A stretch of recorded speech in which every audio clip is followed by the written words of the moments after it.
Irmãos, eu convido a igreja a abrir a palavra de Deus. Primeiro aos Coríntios, capítulo, está escrito capítulo 1 ali, não, é 10, está certo. Primeiro aos Coríntios, capítulo 10. E hoje nós vamos, então, finalizar a segunda grande sessão desse capítulo. Esse capítulo está dividido em três grandes grupos, três grandes sessões. A primeira a gente terminou ontem, a segunda nós iniciamos ontem e agora pela manhã nós pretendemos concluir essa segunda sessão, que vai do verso 14 ao 22. E nós temos aqui, irmãos, nessa sessão, a resposta final de Paulo à pergunta que os coríntios tinham feito. Paulo, pode ou não pode comer carne sacrificada no templo? O crente tem essa mania de querer uma relação, uma lista do que pode e não pode. E Paulo, ele nos ensina, no capítulo 8, no 9, no início do 10, várias informações, e aí aqui nessa sessão que nós vamos ler, ele dá a resposta à pergunta que eles fizeram, se pode ou se não pode. E eu espero que a gente possa compreender o que está escrito aqui, irmãos, e a gente possa ser edificado e transformado também. Vamos ler? 1 Coríntios 10, 14 a 22, diz assim: Portanto, meus amados, fugi da idolatria. Falo como a criteriosos. Julgai vós mesmos o que digo. Porventura, o cálice da bênção que abençoamos não é a comunhão do sangue de Cristo? O pão que partimos não é a comunhão do corpo de Cristo? Porque nós, embora muitos, somos unicamente um pão, um só corpo, porque todos participamos do único pão. Considerai o Israel segundo a carne. Não é certo que aqueles que se alimentam dos sacrifícios são participantes do altar? Que digo, pois? Que o sacrificado ao ídolo é alguma coisa? Ou que o próprio ídolo tem algum valor? Antes, digo que as coisas que eles sacrificam é a demônios que as sacrificam, e não a Deus. E eu não quero que vos torneis associados aos demônios. Não podeis beber o cálice do Senhor e o cálice dos demônios. Não podeis ser participantes da mesa do Senhor e da mesa dos demônios. Ou provocaremos zelos no Senhor? Somos acaso mais fortes do que Ele? Acho que a resposta de Paulo ficou bem clara para os irmãos agora, né? Paulo, pode ou não pode comer carne sacrificada no templo? Você deixa? Você deixa a gente ir lá, Paulo? Meus irmãos, fugir da idolatria. Foge. E antes da gente avançar, eu destaquei para os irmãos aqui uma palavra-chave no texto. Ela aparece 6 vezes. Ela tem diferentes traduções, mas no original é sempre a mesma palavra, irmão. Uma palavra que os irmãos conhecem, koinonia. Koinonia é comunhão. O que Paulo está querendo ensinar aqui, irmãos, é a diferença entre a comunhão santa e a comunhão pagã. Veja lá, no verso 16, ele fala da comunhão do sangue de Cristo. No mesmo verso 16, ele fala da comunhão do corpo de Cristo. No 17, ele fala de participarmos, de termos comunhão do único pão, que é o corpo de Cristo. Ele fala no verso 18 do povo de Israel, os participantes tinham comunhão no altar. E ele fala no 20, associados aos demônios. Então, irmãos, a resposta de Paulo é: ainda que o ídolo não seja nada, não frequente em hipótese alguma esse tipo de lugar. Foge.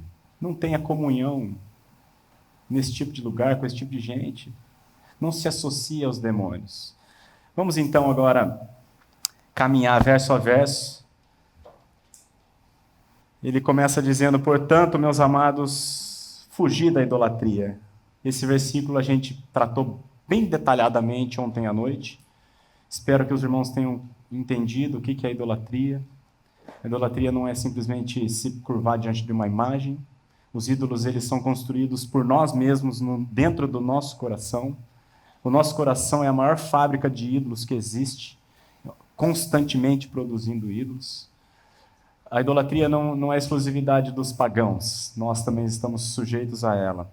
Ela é altamente insana, a loucura é uma loucura, nós vimos isso ontem.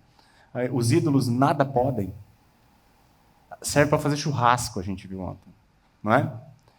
E, portanto, se um homem confia num ídolo, esse homem é um insensato. Então, a idolatria é uma loucura.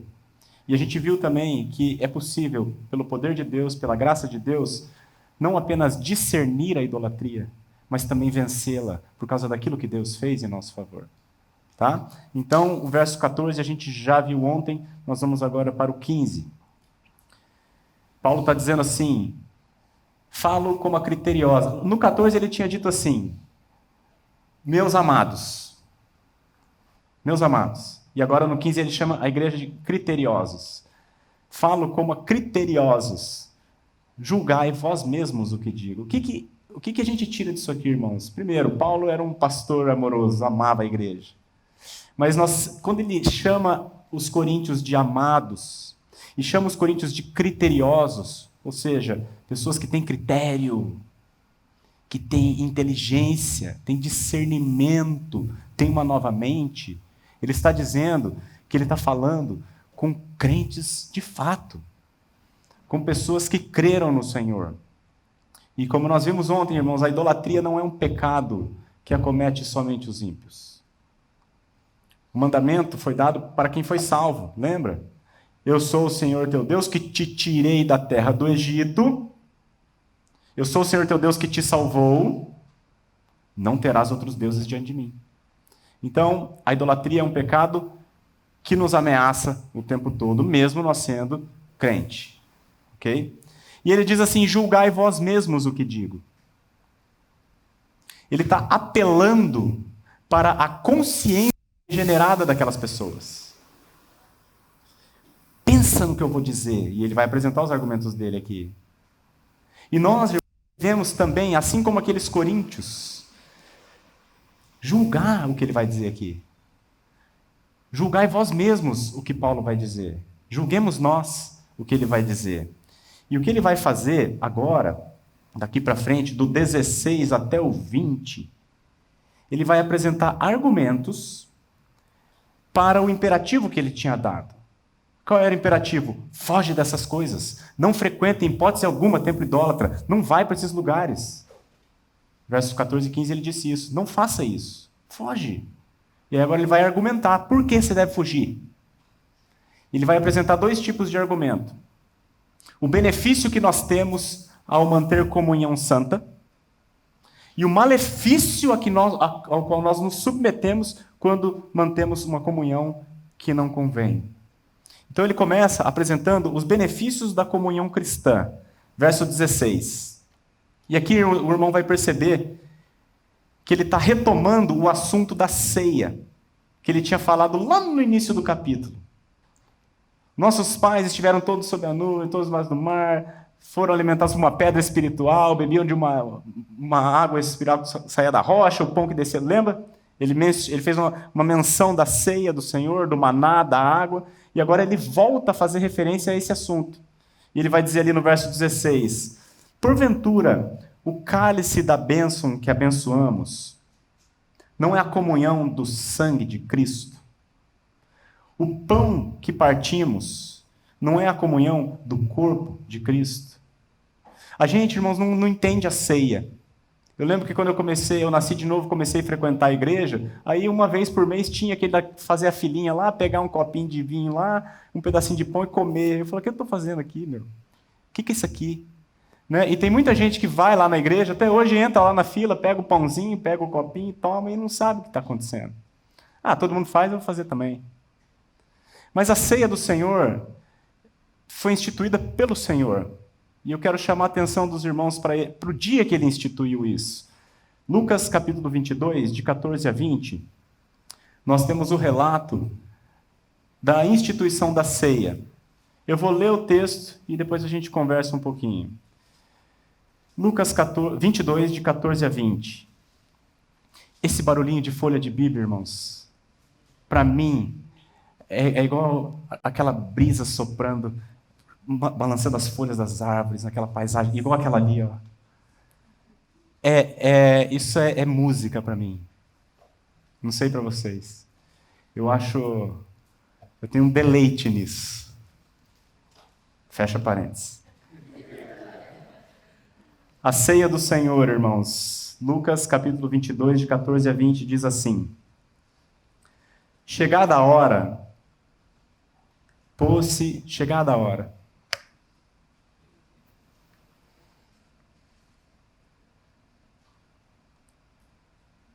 Jesus à mesa e com ele os apóstolos.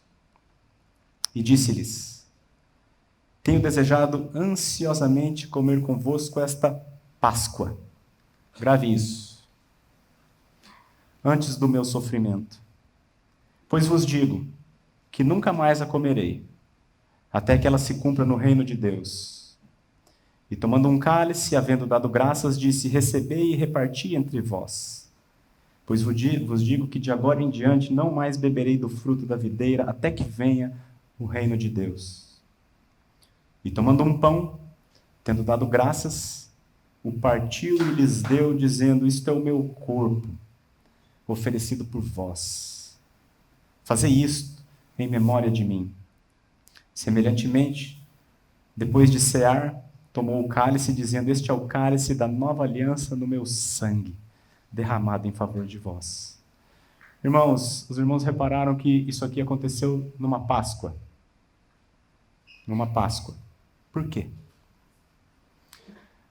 Os judeus celebravam a Páscoa todos os anos. E a Páscoa, eles comiam um cordeiro nessa festa. Sacrificavam um animal e eles comiam um cordeiro, se alimentavam dele. Por que eles faziam isso? Como um memorial da salvação deles. A primeira Páscoa aconteceu aqui no Egito. Quando Deus resolveu salvar aquele povo, Deus levantou Moisés e mandou 9 pragas. A 10ª praga, que seria a derradeira, a praga que faria Faraó de fato libertar o povo, era uma praga que Deus mandou sobre todos os primogênitos da terra, os irmãos lembram? E todos os primogênitos de todas as famílias morreram, inclusive o filho do Faraó. Antes de mandar a praga, o Senhor falou para Moisés: Moisés, você vai falar com o meu povo. Você vai orientar o meu povo a sacrificar um cordeiro. Esse cordeiro será morto em lugar do primogênito de vocês. Vocês vão pegar o sangue desse cordeiro e vocês vão passar na verga da porta. E a hora que eu mandar o anjo destruidor à terra do Egito, aonde ele ver o sangue, ele não vai entrar. Onde não tiver o sangue, ele vai entrar. E o sangue daquele cordeiro, irmãos, libertou o povo. O sangue, quem creu na palavra do Senhor e no poder daquele sangue, foi salvo. E todos os primogênitos do Egito morreram, mas o povo de Deus permaneceu inteiro por causa do sangue do cordeiro. E naquele dia, o povo saiu com grande poder, com grande glória do Egito. E Deus determinou ao povo que uma vez por ano, naquele mesmo dia, eles celebrassem a Páscoa em memória da sua salvação. E aqui, nesta cena que nós lemos agora, Jesus está celebrando a Páscoa. E nesse dia aqui, irmãos, ele muda a festa da Páscoa para a festa do Senhor. Porque ele é, irmãos, a última Páscoa. Essa Páscoa aqui aconteceu de fato, é um fato histórico, mas ela apontava para uma obra muito maior, que é a obra de Jesus Cristo na cruz, o nosso Cordeiro, que foi sacrificado em nosso lugar e por cujo sangue nós somos salvos. E ele teria que ser traído na Páscoa. porque Ele é o nosso Cordeiro Pascal. Como diz 1 Coríntios 5:7, pois também Cristo, nosso Cordeiro Pascal, foi imolado. Então, os irmãos entendem agora, irmãos, o que é a ceia. Na ceia nós relembramos aquilo que o Senhor fez por nós, morrendo na cruz, entregando o seu sangue para nos tirar do Egito, para nos livrar do mundo, para nos livrar da escravidão de Satanás, para nos livrar da escravidão do pecado, para nos livrar da escravidão do nosso eu. Foi por meio da obra de Cristo na cruz que nós fomos libertos. Existem algumas diferentes visões acerca da ceia do Senhor. A visão católica, por exemplo, eles entendem a transubstanciação. No entendimento deles ou no ensinamento deles, os elementos da ceia, o vinho e o pão, literalmente se transformam no sangue de Cristo e no corpo de Cristo. Esse é o ensino deles, da Igreja Católica. E que, missa após missa, o sacrifício de Cristo é repetido. O que para nós é um contrassenso, irmãos. Porque Jesus Cristo foi sacrificado uma única vez. O sacrifício dele é suficiente. E ele não morre mais. Quando ele estava na cruz, ele disse: Tetelestai. Tudo está consumado. De uma vez para sempre. Ele é o nosso Cordeiro Pascal que foi imolado uma vez para sempre. Então nós não cremos na transubstanciação. Os luteranos, na época da Reforma, criam na consubstanciação, que eu nem sei explicar para vocês como é que é. Eles criam que pão é pão, vinho é vinho, mas que na hora da ceia, o próprio Senhor, ele se juntava aos elementos. Eu não sei explicar, irmãos. Também não cremos assim. Tinha um outro reformador chamado Zwinglio, Eurico Zwinglio. Ele cria que a ceia era somente um memorial, que você só tomava para lembrar. Nós também não cremos assim, irmãos. Como nós cremos? A gente crê que pão é pão, vinho é vinho. Mas nós cremos que na reunião da igreja, quando a igreja se reúne em volta da mesa do Senhor, para celebrar a ceia do Senhor, o próprio Senhor está no nosso meio como Ele está aqui agora. Ele está aqui nesse momento conosco. Não sei se você atinou para isso.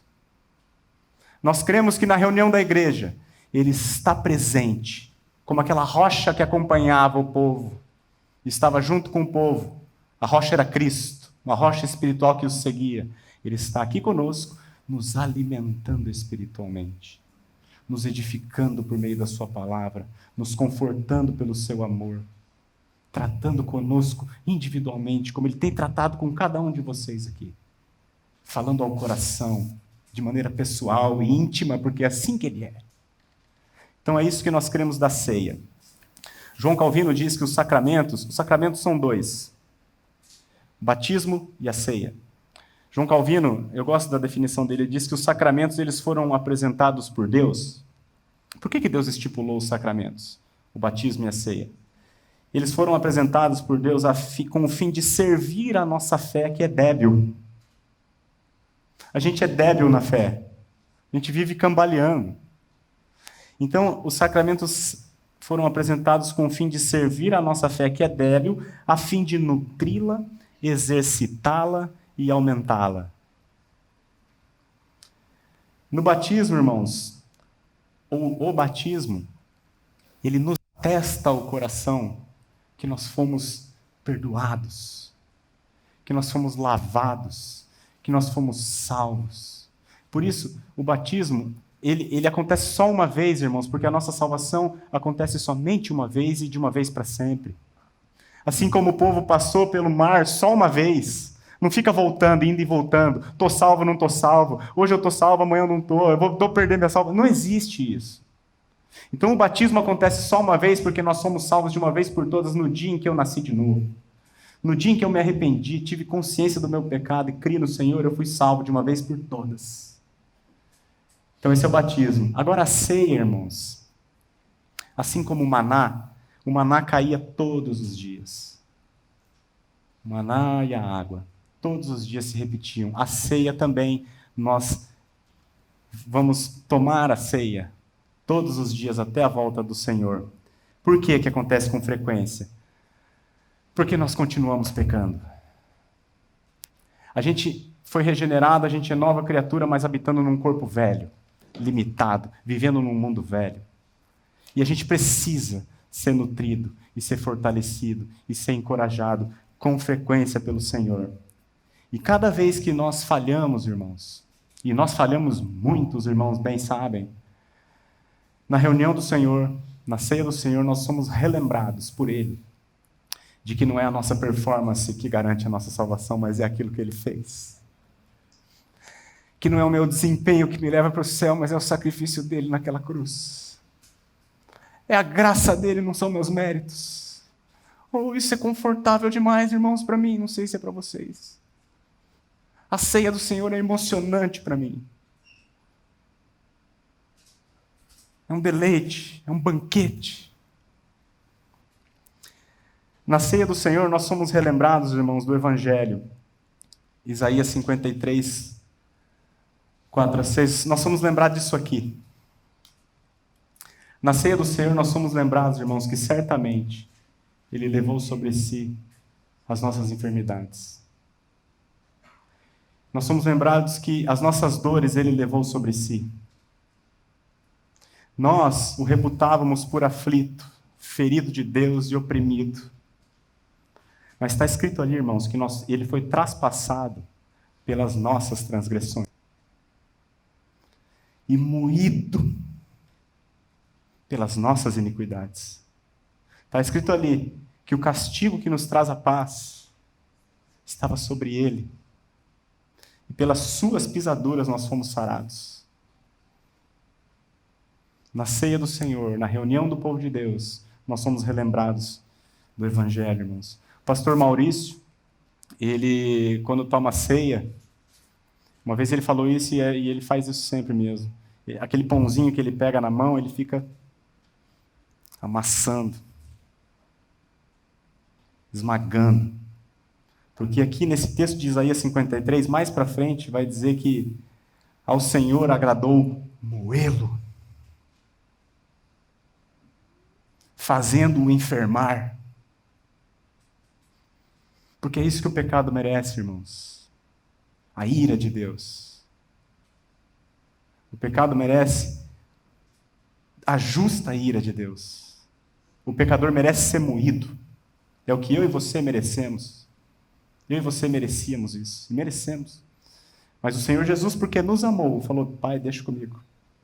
Eu vou viver uma vida santa, sem pecado nenhum. E a ira que o Senhor ia colocar sobre eles, eu vou atrair o pecado deles em mim e o Senhor coloca em mim. Isso é o Evangelho. Diferente de todas as religiões do mundo, onde o homem tem que fazer por merecer, no Evangelho, a Bíblia diz que nós não temos a menor condição de merecer, mas porque Ele nos amou e Ele é um Deus amoroso, Ele fez por nós. Na ceia do Senhor nós somos relembrados disso, irmãos. E aí, versículo 17, Paulo ainda falando da comunhão santa, ele diz assim: porque nós, embora muitos, somos unicamente um pão, um só corpo, porque todos participamos do único pão. Oh, irmãos, isso aqui é tão glorioso. Você que creu no Senhor, que nasceu de novo, você faz parte dele. Você é um com ele para sempre. Uma união indissociável. Ele comprou você. Pagou caro. E eu e você que fomos comprados, agora fazemos parte de um único corpo, o corpo de Cristo. Quando eu estou na ceia da igreja, eu acho tão assim, os irmãos sabem, quem frequenta a nossa igreja sabe, eu sento lá na frente, no primeiro banco, assim, E os elementos da ceia são distribuídos do nosso lado. Fica um casal de diáconos aqui, outro aqui. Então forma 2 filas para pegar os elementos e eu fico ali. Eu sempre vou por último. E eu fico olhando para a fila inteira. Pessoa por pessoa que passa. Sabe o que eu acho maravilhoso aí na igreja do Senhor, irmãos? Assim como o corpo tem braço, olho, cabeça, pé, barriga, mas tudo é uma unidade só. Assim é a igreja do Senhor. Eu vejo naquela fila homens, mulheres, altos e baixos, ricos e pobres, bonitos e feios. Todos eles unidos, irmãos, em um único corpo. Partilhando da mesma vida. Nós fomos enxertados na mesma videira.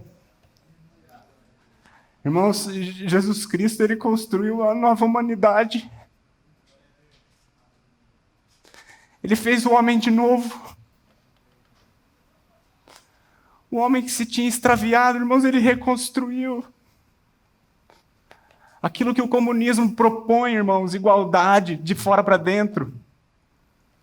Jesus fez de dentro para fora.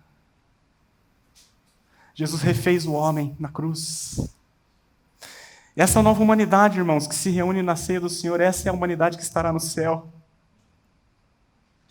A nova população do planeta somos nós.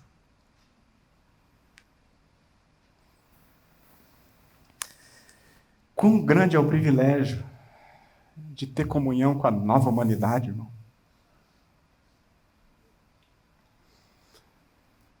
Como você vai ter comunhão com a humanidade caída se você tem o privilégio de manter comunhão com a nova raça?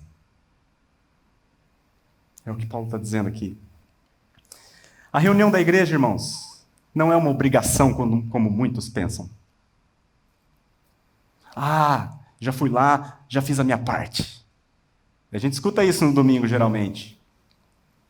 Não, eu já fui na igreja, já fiz minha parte. Tô quites com Deus. A reunião da igreja não é uma obrigação.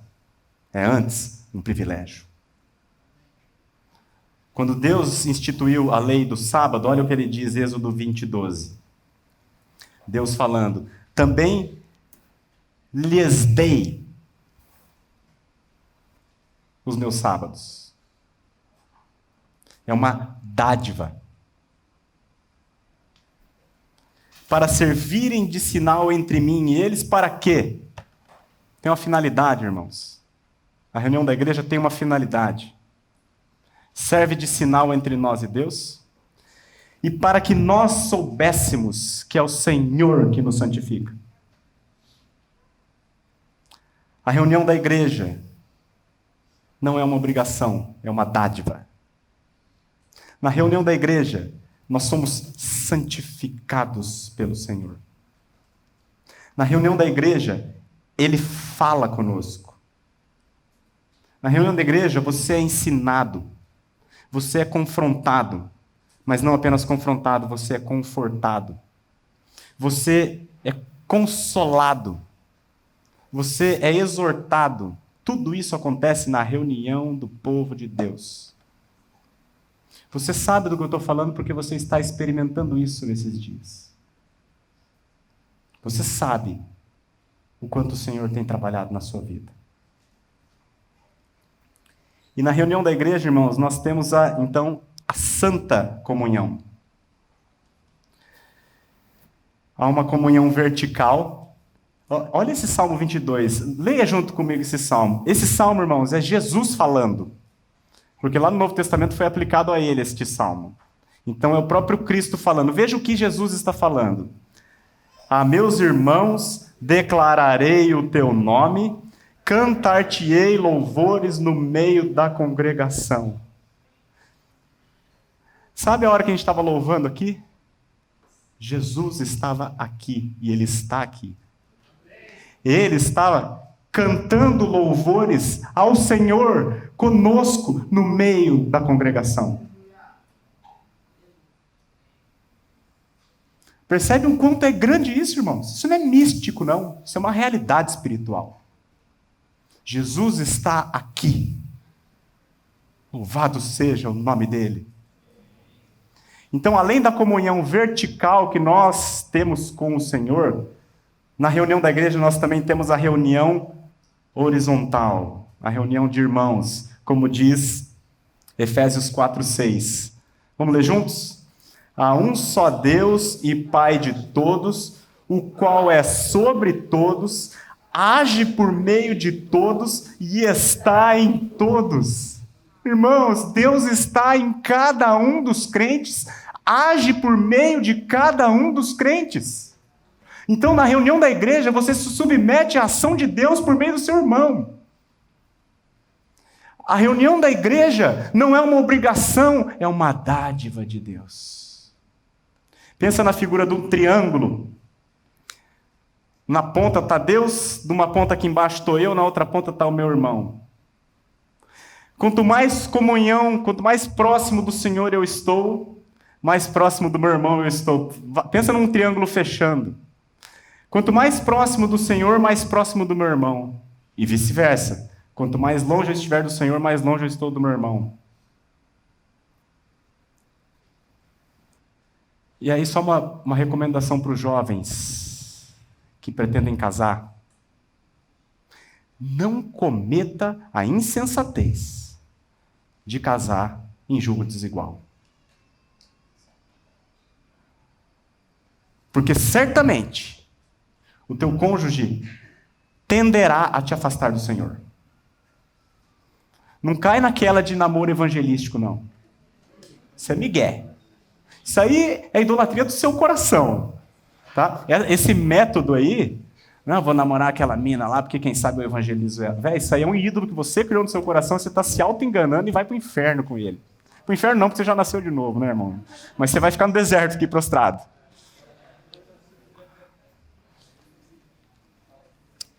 Então, irmãos, o que Paulo está dizendo para nós é que a comunhão santa só tem benefício. A comunhão santa nos abençoa. Como é difícil a gente aprender isso, né? Tem que ir para a igreja. Nossa, mas como nós somos tontos, cara. E agora, irmãos, Paulo vai apresentar então os perigos da comunhão pagã. Eu vou ler numa tocada 3 versículos, mas a gente vai voltar e meditar um a um para os irmãos entenderem. Vamos ler do 18 ao 20. Paulo diz assim: considerai o Israel segundo a carne. Isso aqui são os judeus que não creram no Senhor. Os judeus antes de Jesus, que faziam lá os sacrifícios, tal, para ter comunhão com Deus. Considerai o Israel segundo a carne. Não é certo que aqueles que se alimentam do sacrifício são participantes do altar? Que digo, pois? Que o sacrificado ao ídolo é alguma coisa? Ou que o próprio ídolo tem algum valor? Antes digo que as coisas que eles sacrificam é a demônios que as sacrificam e não a Deus. E eu não quero que vos torneis associados aos demônios. Então, Paulo está fazendo aqui passando para o verso 18, ele está usando a referência de Israel. Pode passar, Jimmy, aí.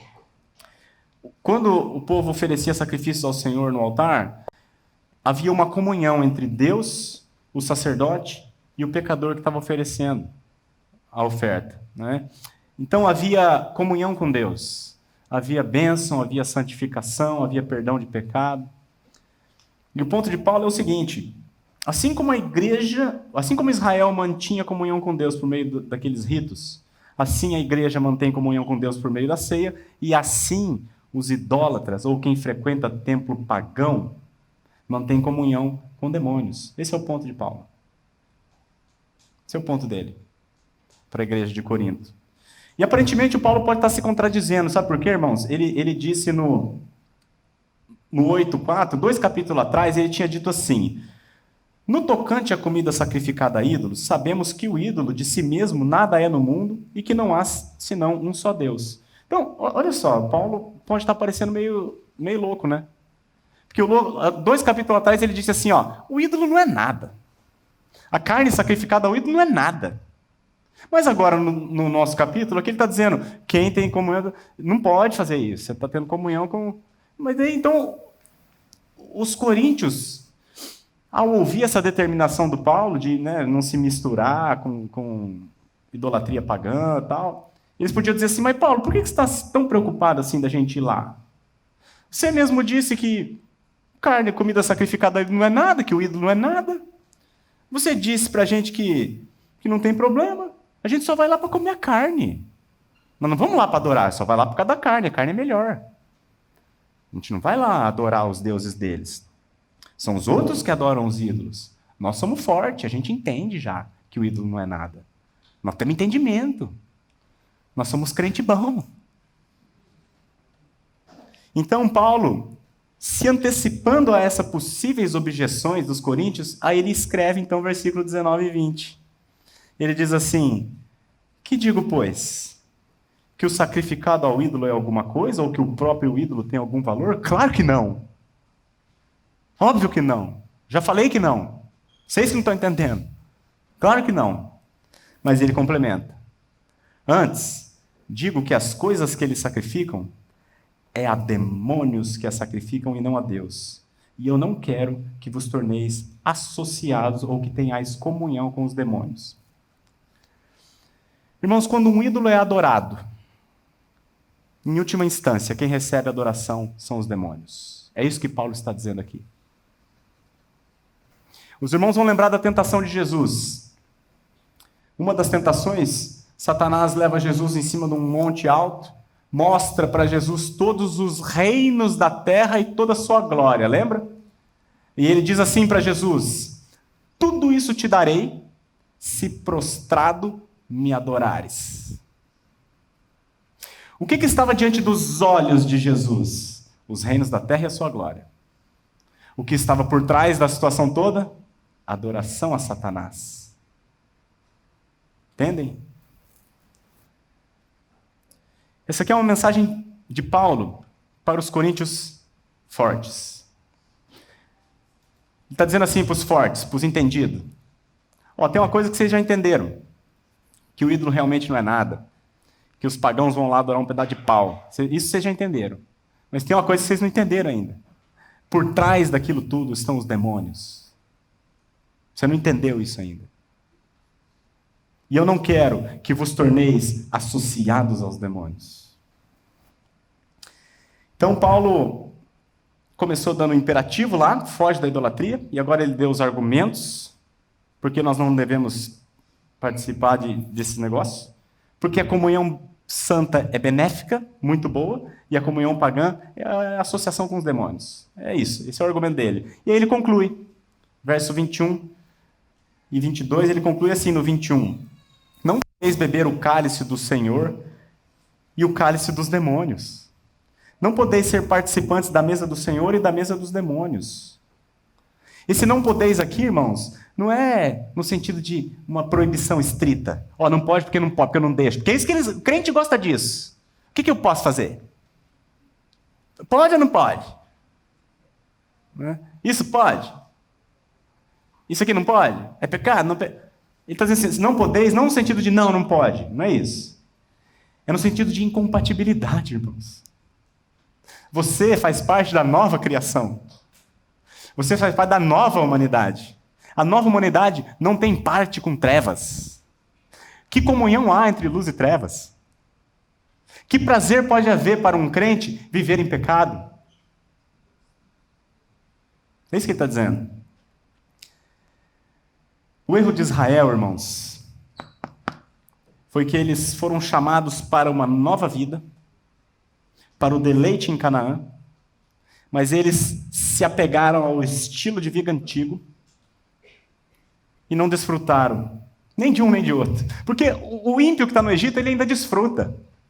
O crente que nasceu de novo, quando vive como o egípcio, você sabe que você fica mal. Eu não preciso falar, você conhece a sua vida. Quando você vive em transgressão ao Senhor, você sabe. Nós vimos isso ontem. Nós pecamos porque queremos, mesmo tendo uma mente nova. E aí por isso você vive uma vida de miséria, sem alegria. Tem um prazer momentâneo, sim, mas roubada de alegria é a tua vida. Então, o que Paulo está dizendo aqui, irmãos, é que o chamado do cristão é para uma vida íntegra, não uma vida dividida, não uma vida com um pé em cada canoa. Não dá certo. E aí a gente vai, claro, para aquele texto conhecidíssimo, Romanos 12, 2, que diz assim, vamos ler junto? Não vos conformeis com este século, mas formai-vos pela renovação da vossa mente, para que experimenteis qual seja a boa, agradável e perfeita vontade de Deus. Não tome a forma deste século, irmãos. Não viva como os egípcios vivem, mas seja transformado pela renovação do seu entendimento e viva como o povo de Deus vive. E eu sublinhei duas palavras ali que eu quero explicar rapidamente para os irmãos. O que isso quer dizer? Quando ele diz assim, não vos conformeis com este século, a palavra ali, vou rasgar o meu grego aqui, é esquematizo, da onde vem a palavra esquema. Não tome o esquema deste mundo. Não viva no formato deste mundo. E sabe aonde na Bíblia essa mesma palavra foi usada, irmãos? Lembra aquele texto famoso de Filipenses? Nós não vamos lá, mas aquele texto em que Jesus abre mão da sua glória. Lembra? Ele, subsistindo em forma de Deus, não julgou como usurpação ser igual a Deus. Antes, a si mesmo se esvaziou, assumindo a forma de servo. E reconhecido em figura humana, a si mesmo se humilhou, tornando-se obediente até a morte e morte de cruz. Lembra desse texto? Jesus se diminui, e ele assume um esquema humano. Aquela parte reconhecida em figura humana, é a mesma ali, ó, reconhecido em forma humana. Então, nesse texto de Filipenses, o que nós vemos? Jesus se diminuindo para chegar ao nosso tamanho. Ele assumindo uma forma que não é a forma dele. De maneira até forçada. Agora, a palavra transformai-vos, ou sede transformados, é a palavra metamorfo, da onde vem metamorfose. Sabe onde essa palavra foi usada também no Novo Testamento? Na transfiguração de Jesus. A transfiguração de Jesus, a metamorfose de Jesus. Você lembra daquele evento? Diz que o rosto dele ficou resplandecendo, não dava para enxergar de tanta glória. Os caras ficaram tudo fora de si, o Pedro, o Tiago e o João, vamos fazer tenda, vamos ficar aqui. Nossa, os caras estavam pirando, porque viram a glória de Jesus. O transformai-vos, então, nesse caso, irmãos, é Jesus mostrando tudo aquilo que de fato ele é por dentro. Foi um lance pequeno, mas foi vista a glória de quem ele é. E o que Paulo está dizendo aqui em Romanos, para você que é crente, que por dentro já é uma nova criatura, igualzinha a Jesus. Para você não fazer um esquema de você se diminuir e se tornar igual ao resto do mundo que ainda não tem esta vida. Para de se diminuir, ele está dizendo. Mas transformai-vos, mas seja aquilo que você já é. Entende? Viva a sua vida cristã de maneira plena. Mostre para o mundo a sua glória. E tem um propósito. Para que experimenteis qual seja a boa, agradável e perfeita vontade de Deus. Irmãos, experimentar a boa, agradável e perfeita vontade de Deus é experimentar Canaã. Somente um cristão que vive uma vida íntegra experimentará alegria de fato. Um cristão que toma a forma do mundo vai experimentar deserto. E você sabe do que eu estou falando. Porque todos nós experimentamos o deserto com muita constância. Então, há dois motivos para que a gente leve a sério a integridade da vida cristã. Primeiro, a nossa natureza nova ela é incompatível com o pecado. Não tem como ser feliz. não tem como ter plenitude vivendo em pecado se você é uma nova criatura. Se você ainda não nasceu de novo, vai para o pecado mesmo, meu irmão. Não chamo nem de irmão, né? É meu amigo. Ou arrependa-se, né? Vou me retratar. Arrependa-se e creia no Senhor. Não vai pro pecado, não. O Senhor está de braços abertos, disposto a receber o pior dos pecadores. Se Hitler se arrependeu, não sabemos. Mas se ele tivesse se arrependido, o Senhor o receberia. Porque o sangue de Jesus é suficiente para perdoar o pior dos pecadores. Senão eu não estaria salvo. Se você ainda não tem uma experiência com o Senhor, hoje é o dia. Receba o Senhor Jesus. Ele diz: aquele que vem a mim, de modo nenhum, eu lançarei fora. E aí Paulo fecha a perícope, ou o parágrafo, dizendo, 22, ou provocaremos zelos no Senhor? Somos acaso mais fortes do que ele? Então fica claro aqui, irmãos, que Paulo está dirigindo isso aqui aos crentes fortes. Aqueles que têm a tendência à libertinagem. Eu conheço, eu sei que Jesus morreu por mim, eu conheço o novo nascimento. Eu sou o cara, eu sei. Não é o que eu faço, então, beleza. Esse recado aqui é para você, o crente forte. Provocaremos zelos no Senhor? Somos acaso mais fortes do que ele? O zelo, irmãos, é um ciúme santo. Deus é ciumento, mas é um ciúme santo. Ele zela, não por mim, por você, ainda que ele cuide de nós, ele zela pelo nome dele. E você, sendo cristão, você leva o nome dele por aí. E quando você leva o nome dele por aí, profanando o nome dele, então ele vai ter um zelo pelo nome dele. Foi isso que ele fez com o povo aqui, ele zelou pelo nome dele. Esse povo está profanando o meu nome, então chega.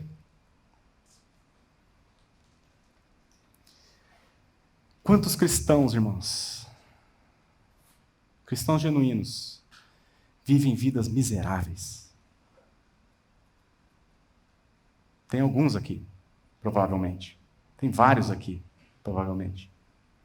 Conhecendo a verdade e a promessa de Canaã, vivem com o coração no Egito e se perdem completamente na caminhada.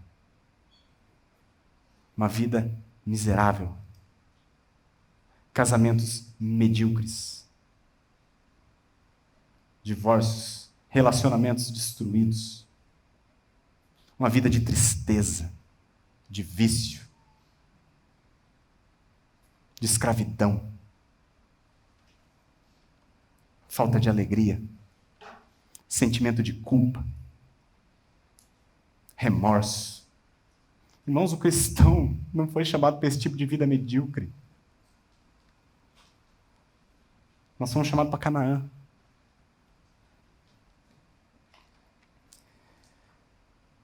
Só tem 3 lugares para uma pessoa estar, espiritualmente falando, nesta terra. Só tem 3 lugares para um ser humano estar posicionado. Ou ele está no Egito, ou ele está no deserto, ou ele está em Canaã. Onde você está? Onde você está nesse momento? Esse aqui é o pior lugar do mundo para estar, no Egito. Porque aqui... E o que é pior, o cara que está aqui, ele acha que está no melhor. Lembra a cegueira da idolatria? Ele não consegue discernir. Aqui é o pior lugar do mundo que está. Agora, se você está aqui, meu amado, arrependa-se enquanto há tempo. Buscai o Senhor enquanto se pode achar. Se hoje ouvis a sua voz, não endureçais o coração. Hoje é o dia da redenção. Se você está aqui, irmãos, arrependa-se e creia. Não tente viver uma vida de santidade, você estando no Egito. Impossível. Você não tem natureza para isso. Você não tem a menor condição de se melhorar. Você foi picado por uma picada de cobra que não tem cura. Você precisa levantar os seus olhos e olhar para aquele que cura. Agora, se você já nasceu de novo, você já passou da morte para a vida, aí é com você, meu irmão. Você e o Senhor. Quero que os irmãos entendam que o meu propósito aqui nesse acampamento, com essas pregações, irmão, não é mudar o teu comportamento. Nós estamos falando aqui de santificação, estamos falando aqui de santidade. Mas o meu objetivo não é que você mude o seu comportamento. O desejo do meu coração é que Deus transforme o seu entendimento. E por meio da transformação da sua mente, por consequência, o teu comportamento é uma consequência. Você precisa entender. Eu preciso entender a vida cristã. Para experimentar qual seja a boa, perfeita e agradável vontade de Deus. Então esse é o meu desejo, que você, em nome de Jesus, entenda que somente em Deus você será pleno de alegria. Entenda isso. Creia nisso. E aí eu queria fechar, então, resumindo o que a gente viu nessa passagem de Paulo. O cristão deve fugir da idolatria. Foge. Aqui não tem templo de Afrodite, onde sacrifica carne, mas está cheio de templo idólatra, e os irmãos sabem o que eu estou falando. Principalmente à disposição da juventude. Templos idólatras, tanto no ambiente físico quanto no ambiente virtual. Está cheio de templos idólatras, onde se idolatra, por exemplo, o ventre. Então o cristão deve fugir desses ambientes. E o que Paulo diz é que Deus prescreveu uma maneira da gente fugir disso. Nós devemos estimar a comunhão santa, comunhão com os irmãos, comunhão com o Senhor, comunhão com a palavra, comunhão com o Senhor via oração. Nós devemos estimar este tipo de comunhão. Imagina, irmãos, vocês estão aqui nesse acampamento de carnaval, com comunhão santa. Tem amigos de vocês, colegas de faculdade, que estão com comunhão pagã no carnaval. Calcule, na quarta-feira, quem vai estar melhor. Quem foi edificado? Quem cresceu? Quem foi abençoado? Quem vai estar mais pleno de alegria e quem vai estar mais pleno de culpa? Então a prescrição de Deus para a caminhada no deserto, rumo a Canaã, é estimarmos a comunhão santa e rejeitarmos totalmente a comunhão pagã. Seja pessoas, populacho, sejam lugares virtuais ou físicos, sejam hábitos, tipos de entretenimento do Egito. Não convém a santos. E eu finalizo com um encorajamento do próprio apóstolo Paulo, que eu vou ler para os irmãos. Segundo aos Coríntios 6, 14 em diante, olha o que Paulo diz. Para todos nós os que cremos, que fomos resgatados pelo Senhor.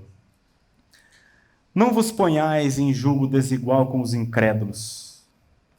Porquanto, que sociedade pode haver entre a justiça e a iniquidade? Ou que comunhão da luz com as trevas?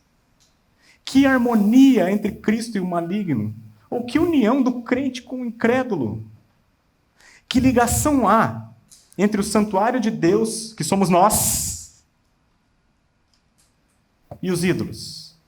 Porque nós somos santuário do Deus vivente, como Ele próprio disse: habitarei e andarei entre eles. Serei o seu Deus, e eles serão o meu povo. Por isso, retirai-vos do meio deles.